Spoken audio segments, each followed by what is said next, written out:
Hey guys, welcome back. Today we're going to talk about what happened to the dinosaurs. We're going to talk from a creationist perspective.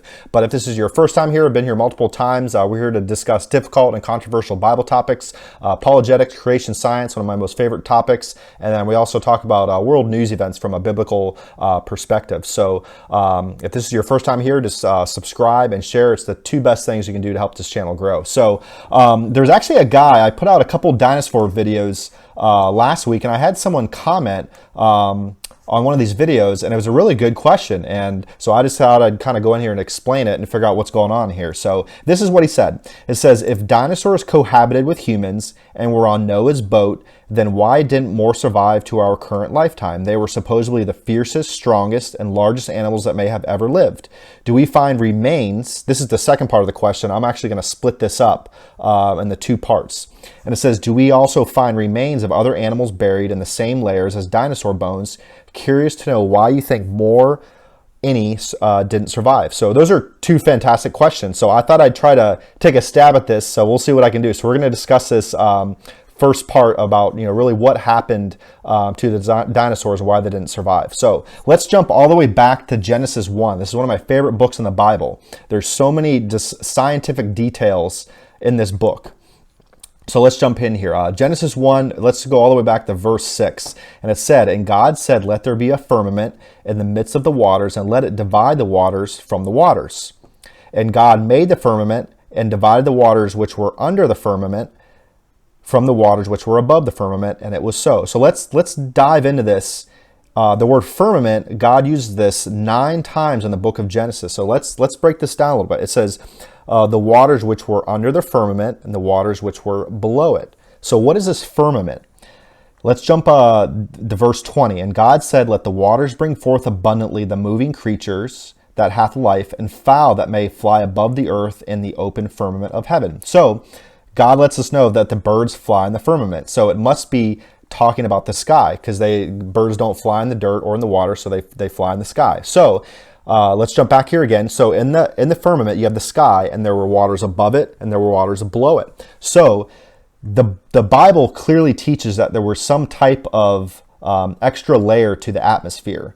There's actually another historical document that talks about this as well. So the Earth that you see today was significantly different back then. So there's this is where a lot of creation scientists are broken up on this. So the Bible clearly teaches there's some type of canopy that used to exist, whether it was some type of vapor canopy that was suspended by gas, maybe it was a liquid. I think one of the best interpretations would maybe be that it was frozen. So if you look at the different layers of atmosphere, they range from -50 all the way up to 200 degrees below Fahrenheit. So, and whenever you have temperatures that are that cold, super cooled ice actually becomes magnetic. So you could have a few inches of ice surrounding the Earth, and it could just say suspended. So this would essentially condense the atmosphere, and you would have more air pressure. So before you think I'm crazy, I actually have some secular articles that can actually verify this. Of course, they don't talk about the canopy, but they say that a long time ago, many years ago, that you can actually prove that there is actually more air that's found through amber. And I'm going to show you, this is going to make sense here in just a minute. So this would actually explain why things actually live longer as well. So if you have UV rays coming in, like if you go outside right now and you do any type of construction or outside work, you're out there for a long time, you're going to get skin cancer real quick. So, but a long time ago, people lived a lot longer, and it's probably because there is some type of canopy that existed, another layer to the atmosphere. So this would make animals live longer. So this is just another quick video, or I'm sorry, picture of what it looked like without all the letters here. So this is, I believe, one theory of what happened to the dinosaurs, is they probably didn't have enough oxygen to breathe when they got too big. So let's jump in this. This is going to make more sense. So I just want to throw in here, lizards, snakes, amphibians, and coral all continue to grow until they die.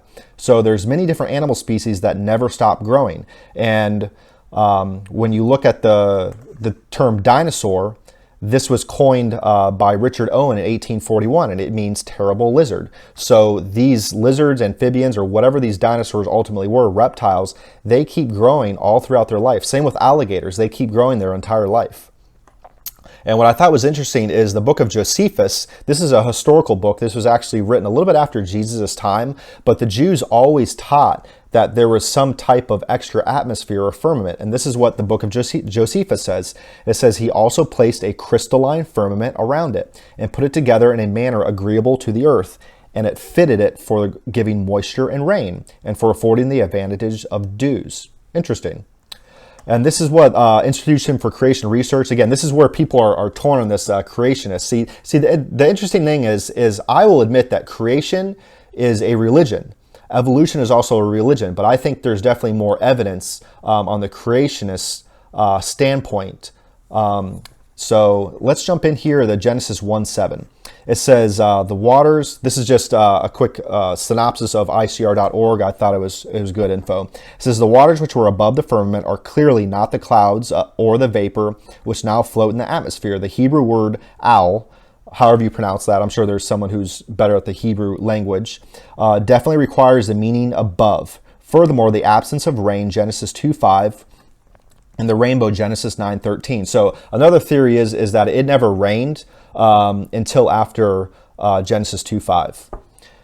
And the rainbow, Genesis 9:13, is not only explained, but required by a vapor canopy, not by an atmosphere like that of the present. Furthermore, these waters extending far out into space eventually condensed and fell back to the earth at the time of the great deluge, providing the source of the worldwide rainstorm that contributed to the flood, Noah's flood. Although the exact extent and structure of this canopy is still being researched by computer simulations, there are no insuperable scientific problems with the concept. So again, this is where creationists are storing. We don't know if it was a solid, liquid, gas, but there's some type of canopy, and how that worked, I don't think anyone will truly know, but we'll definitely keep coming up with different simulations. These ICR.org and Answers in Genesis. There's a lot of good websites that talk about this in depth, creation.com. And here's a couple articles I want to bring in. This is from secular websites on how they're able to find out that there's more oxygen. The oxygen-rich crustaceous atmosphere. Analysis of the gases in these bubbles. So this is talking about amber. This is from geology.com, and it's talking about amber, that you can find amber with different bugs in them, and you can test that and see that there is a higher concentration of oxygen. So I think it's interesting. I think it definitely verifies the book of Genesis that there was probably some type of extra atmosphere. And of course, they have their own opinion. They say it's 67 million years, but I think the Earth is only a few thousand years old, and there's a lot of young evidence all throughout the history. So analysis of the gases in these bubbles, talking about the amber, show that the Earth's atmosphere 67 million years ago contained nearly, listen to this, 35% oxygen compared to present levels of 21%. Results are based upon more than 300 analysis by USGS scientists of Cretaceous, Tertiary, and recent age amber from 16 world sites. The oldest amber in this study is about 130 million years old. Obviously, I disagree with that. But I find it interesting that you have the oxygen. I was also reading some additional sources. I couldn't find it, but I've heard people talk about this, that there's been 50% more oxygen found in a lot of these amber fossils as well. So it's just interesting. Significance of Cretaceous oxygen levels. The consequences of an elevated oxygen level during Cretaceous time are speculative, but the higher oxygen support the now extinct dinosaurs. Their demise was gradual in the transition from late Cretaceous to early Tertiary times, as was the decrease in oxygen content of the atmosphere. So this is just two different interpretations. This is the evolutionist assessment, and they agree that there is more concentration of oxygen back then. And I think the canopy, everything being condensed, you have higher air pressure. This is probably what happened. So that's just one theory. The second theory is the dinosaurs were killed off. Could you imagine you're just at home, kicked up watching your TV, and a T-Rex or a Velociraptor comes walking through your backyard? I think it's highly feasible that these things were probably killed off.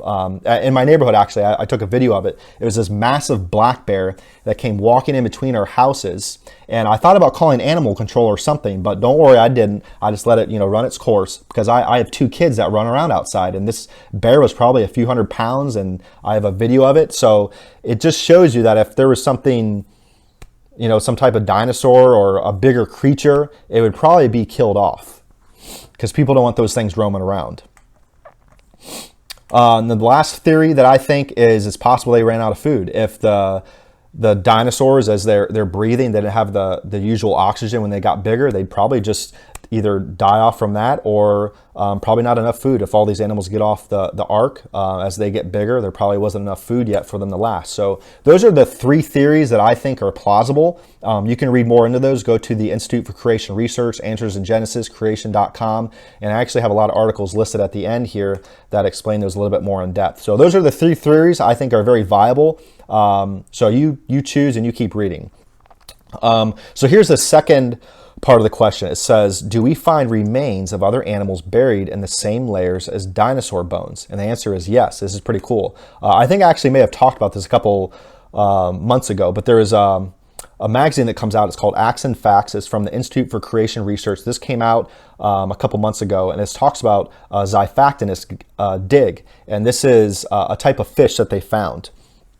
And this comes from the Niobrara Formation. This is basically, just think of a graveyard of fossils. It's actually right here in the United States. It extends from Texas all the way up to North Dakota. I think actually even a little bit farther. This thing is massive. And I just thought this was interesting. It says flying reptiles were buried among these fish along with clams, sharks, mosasaurs, plesiosaurs, turtles, birds, and a few other dinosaurs. So if you ever seen that movie Jurassic World, that massive serpent type fish that eats that great white shark, that's what this is. That's a mosasaur. This thing is a terrifying creature.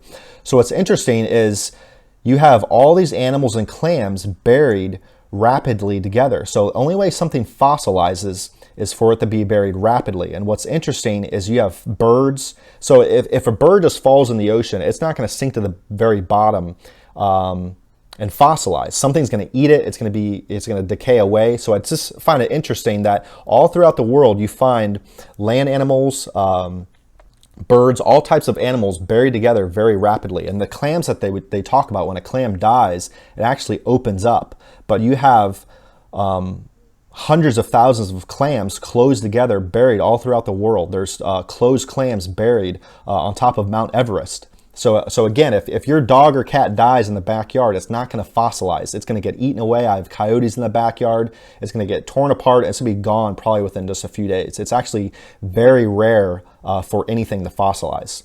So again, just interesting. So you have fish, clams, sharks, mosasaurs, different dinosaurs, all buried together. This is just one of the formations, Niobrara Formation. There's another big one you can read about in Africa. I think it's called the Karoo Formation. So few, if any, creates that lived on hard ground like camels, dogs, or deer died in the carbonate muds that would become the Niobrara chalk. Wetland creatures landed here like those in other rock layers with similar age assignments and fossils. Where on earth today do sea, swamp, and sky creatures get fossilized together in mud? Just think about that last sentence. Where on our earth do today do sea, swamp, and sky creatures get fossilized together in the mud? These things are going to get eaten. That'll never happen. Nowhere. These rocks and their fossils demand a broad-reaching watery catastrophe. And that the plesiosaur there, that's just a Loch Ness monster. So you have mosasaur, plesiosaur, dinosaurs, turtles, birds, all things buried very rapidly. And I thought this was interesting too. The tortured state of its remains contrasts with secular imaginary fossilization scenes of placid fish that sank to the bottom of some ancient calm sea. In which of today's sea floors do fish or bird remains get fossilized? None. They get eaten with haste. Why didn't these creatures fall prey to scavengers? Rapid entombment in mud explains fossils. Forcibly folded and flung apart fossils imply the violent waters that the year-long flood of Noah would have supplied. So these fish and animals, they were violently twisted. You'll find some fish that were just deformed and twisted. And then a lot of these fossils too were fossilized with actual food in their mouth. So they have food in their throats and halfway hanging out of their mouth. So they didn't even have time to digest your food. This happened so fast. Fossils are rarely the original unchanged remains of plants or animals. Fossil formation begins when an organism or part of an organism falls into soft sediment such as mud. Makes sense to me. Noah's flood. The organism or part then gets quickly buried by more sediment. The sediment cements together and becomes rock with the organism or part inside. You rarely see anything fossilized today. It's almost impossible. It is very likely that any organism on Earth will be either eaten by scavengers or decomposed by microorganisms after it dies. Organisms decompose more quickly when they are in contact with oxygen. Most environments exposed to the open air are in contact with plenty of oxygen, so the soft tissues of dead organisms, whether plants or animals, decay quickly. Many, if not most, underwater environments also have a lot of oxygen, since water can dissolve oxygen from the atmosphere. For an organism to become a fossil, it must not decompose or be eaten. This can happen if the organism either lives within or is moved to a place where it can be buried and kept from decaying. When an organism is buried quickly, there is less decay and the better chance for it to be preserved. The hard parts of organisms such as bones, shells, and teeth have a better chance of becoming fossils than do softer parts. One reason for this is that scavengers generally do not eat these parts. Hard parts also decay more slowly than soft parts, giving more time for them to be buried. Interesting. And here's just a bunch of more articles. You can read these for yourself. This has been going on for a long time. Dinosaurs buried with all different types of animals all over the world. And I think the most plausible explanation is the Bible is true and Noah's flood happened. And then here's a couple more articles. So that's it. That's the close of it. And if this is your first time here, if you're not a Christian, this is how you do it. This is one of the best scriptures in the entire Bible. It comes from the New Testament, Romans 10:9 and 10. It says, "Thou shalt confess with thy mouth the Lord Jesus, and shalt believe in thine heart that God hath raised him from the dead, thou shalt be saved. For with the heart man believeth unto righteousness, and with the mouth confession is made unto salvation." You just say, "Hey, Jesus, I'm a sinner. I believe you died for my sins. You rose 3 days later, and I want you to come into my life and take over." That's all you have to do. You just have to say it out loud. You don't need me to do it or someone else to do it for you. And then just go grab a King James Bible, and start with the New Testament. You have the first 4 Gospels, Matthew, Mark, Luke, and John. And start with the book of John. It talks about the birth of Jesus, all the way his crucifixion to resurrection. And I think it's a perfect place to start. So that's it. And again, if this is your first time here, subscribe and share. It's the #1 thing you do to help this channel grow. See you guys next time.